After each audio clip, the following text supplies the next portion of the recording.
ఉండవు, ఏమీ ఉండవు. నేను అడుగుతున్నా, యాక్షన్ లేకపోతే ఏం చేయాలనుకుంటున్నారని నేను అడుగుతా ఉన్నాను. సైబరాబాద్ సిపి గారు అవినాష్ మోహంతి గారు, మీకు చాలా మంచి పేరుంది, మీ కుటుంబానికి అద్భుతమైన పేరుంది. ఇలా మీ తమ్ముడు కూడా కరీంనగర్ సిపి గారు డైనమిక్గా పనిచేస్తూ ఉన్నారు తన కరీంనగర్లో. ఇలా మీరెందుకు తనలాగా డైనమిక్ పని చేయలేకపోతున్నారని నేను అడుగుతా ఉన్నాను. ఒక్కసారి జవాబు చెప్పండి. ఇలా ఒక ఏసీపీ గారు అడిషనల్ డీసీపీ స్థాయిలో అడిషనల్ డీసీపీ గారు, ఏసీపీ గారు, సిఏ గారు ఎస్కాట్ ఇచ్చి ఒక శాసనసభ్యుని ఇంటికి కొట్టుర్రి అని చెప్పి పంపిస్తే యాలడ దాకా మీరు పోలీస్ యాక్షన్ ఎందుకు తీసుకోలేదు అని నేను అడుగుతా ఉన్నాను. Why did not you suspend the CI and ACP is my question. You answer to the state of Telangana. People are watching you. ఒక ఎమ్మెల్యే ఇంటి మీద ఇంత పెద్ద అటాక్ జరిగితే సిపి గారు ప్రెస్ కాన్ఫరెన్స్ పెట్టి ఏం జరిగిందో అనేది ప్రజలకి చెప్పరా?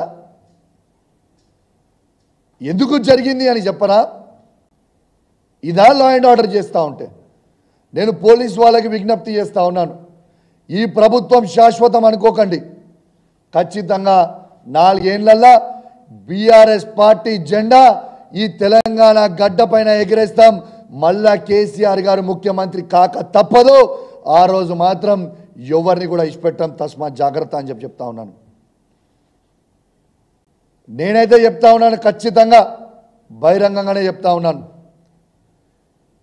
దగ్గరుండి దాడి చేయించిన సిఐ గారిని, ఏసీపీ గారిని మాత్రం ఇవాళ ఈ ప్రభుత్వం కాపాడినా 4 సంవత్సరాల తర్వాత మళ్ళా మేము వచ్చినాక మాత్రం మిమ్మల్ని అయితే నేను ఎట్టు పరిస్థితిలో ఇష్టపెట్టా అని చెప్పి సందర్భంగా తెలియజేస్తా ఉన్నాను.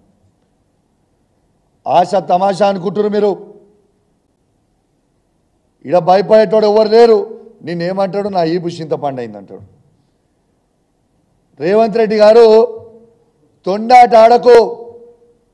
ఏం చేస్తావు?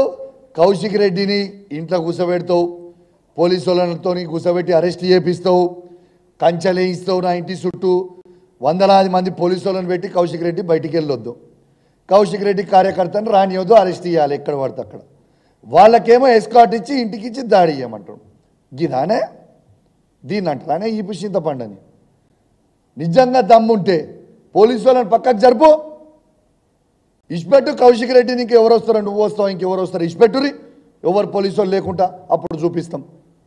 ఒకరిని అరెస్ట్ చేసి ఒకరికి ఫ్రీ హ్యాండ్ ఇచ్చి మేము ఏదో చేసినాం అని అంటున్నాం.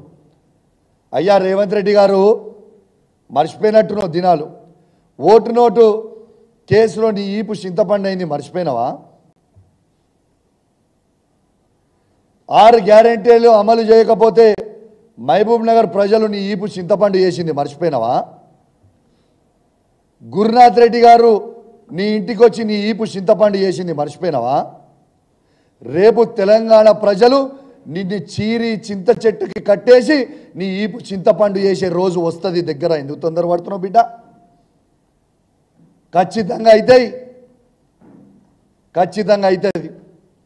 నువ్వు ఎన్ని చేసినా, ఎంత భయపట్టించినా, నువ్వు ఏమి చేసినా, నేను మాత్రం ఇంకేం చేస్తావు? ఎక్కువ హత్య చేయించే ప్రయత్నం చేసినావు, ఇంకా నేను హత్య చేయిస్తావు కావచ్చు. Yes, I'm ready to die for people of Telangana.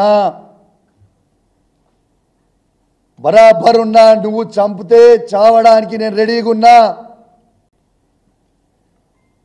కానీ నీతో నీ ఎట్టు పరిస్థితుల కాంప్రమైజ్ అయ్యేదే ఉండదు. ఖచ్చితంగా నువ్వు ఏవైతే నీ హామీలు ఇచ్చినో 6 గ్యారెంటీలు ఇస్తామని, ఆ 6 గ్యారెంటీలు ప్రజలకు ఇచ్చే వరకు నీ గుండెల్లో నిద్రపోతాడు కౌశిక్ రెడ్డి బిడ్డ, గుర్తుపెట్టుకో అని చెప్తా ఉన్నాను రేవంత్ రెడ్డికి. నేను ఆల్రెడీ చెప్పినా, నీ స్థాయి కేసీఆర్ గారి స్థాయి కాదు, కేటీఆర్ గారి స్థాయి కాదు, హరీష్ రావు గారి స్థాయి కాదు, ఆఖరికి నా స్థాయికి దిగిపోయినావు అని చెప్పినా.